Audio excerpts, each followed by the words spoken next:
At the top of the video, I posted the latest statement that's come out from Andor AG, the company that owns FANATEC. And they're now actively looking for investors to basically save them. And if you're in doubt that this company is in trouble, I'm just going to give you a few facts here because some people are a little bit kind of oblivious to how things work and think that just changing the CEO is going to get them out of strife. Now this company is losing a lot of money, a lot of money. They've had a really bad trading year last year. It looks like they did a lot of expansion, a lot of investment last year, and that has not paid off because they had a bad trading year. And up to September 2023, because we don't have the last quarter of last year, they were in the hole for 23 million euros.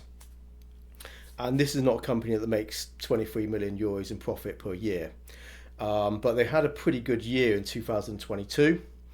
And they expanded the company. So from 2021 to 2024, they've doubled the size of the company from like 90 employees to like 200, which is now in 2024.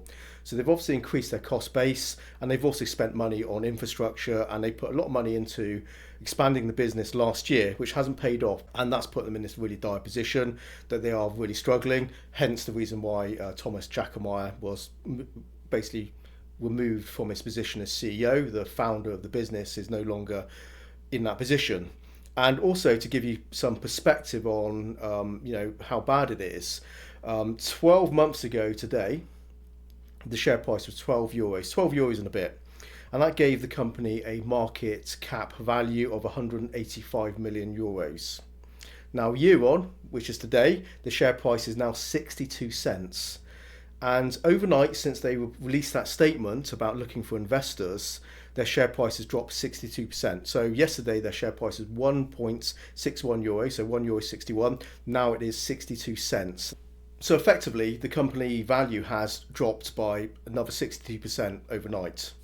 Yesterday they might have been valued at like about 20 million euros, and now that's 9.6 million euros today, which is pretty bad. So yeah, there's no doubt anyone who thinks that somehow just changing the guy in charge is going to sort the problem out. No, because what it appears to me is they overspent. They did not hit their projections. They launched new products last year, and yes, they might have figured that launching new products was going to add a lot more extra customers on board. They're going to get a good trading year. That hasn't worked out. It's been absolutely terrible for them, and now they have debts which exceed their ability to pay off those debts. So it's a company that, if it continues as it is, they're going to go bust. Basically, that's the size of it, right? So looking for investors is essentially putting your begging bowl out there saying save us. And investors don't do stuff for fun or being kind to anyone. They're looking for a return of investment.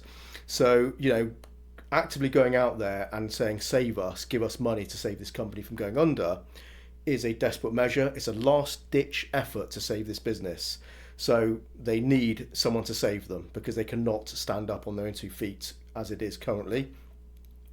So bad trading year, and ultimately, you could look at other sort of aspects in the world.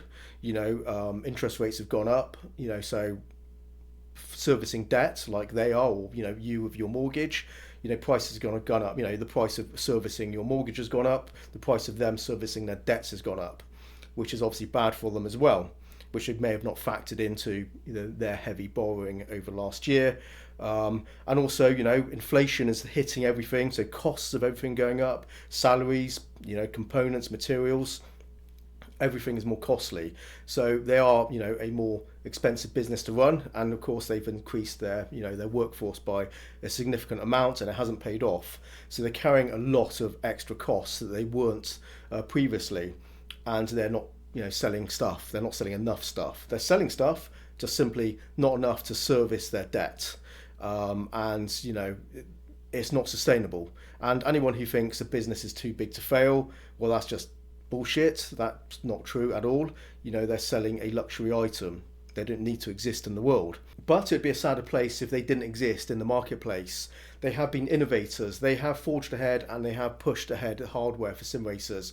And we wouldn't have the hardware we have today from the competition if FANATEC weren't there. So love them or loathe them, it doesn't matter. They have been a driving force for sim racers and the hardware that we enjoy using. So yeah, never forget that. They have been a force for good, regardless of some of their more recent historic issues.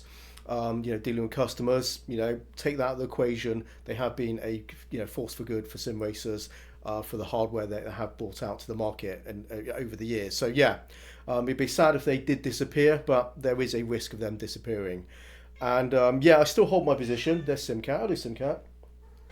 I still hold my position that I would like to buy some FANATEC hardware to show you some of their new stuff, but quite honestly, I'm not going to spend that sort of money right now until this company demonstrates that they have stabilized and they are not going to be going under, because there's such a risk of that. I really don't want to buy something if a company, even if I get the hardware, even if it arrives, if they go under, my warranty is useless because there's no company to service that warranty.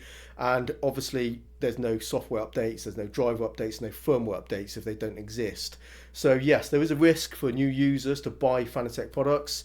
So yeah, I'd be very wary. Just hold off. If you really want some FANATEC hardware, just bear that in mind and just take a look at FANATEC, look at some of their financials, just see what's going on. And in the future, I'll keep bringing out more videos on this, and hopefully my next video will be more positive, but we'll just have to see how that one goes. If you have an opinion on this, do drop a comment below the video, guys. It'll be good to hear what you have to say on this as well. Okay, well, thanks for watching, and I'll see you in the next one. Take care, happy simming, and bye-bye.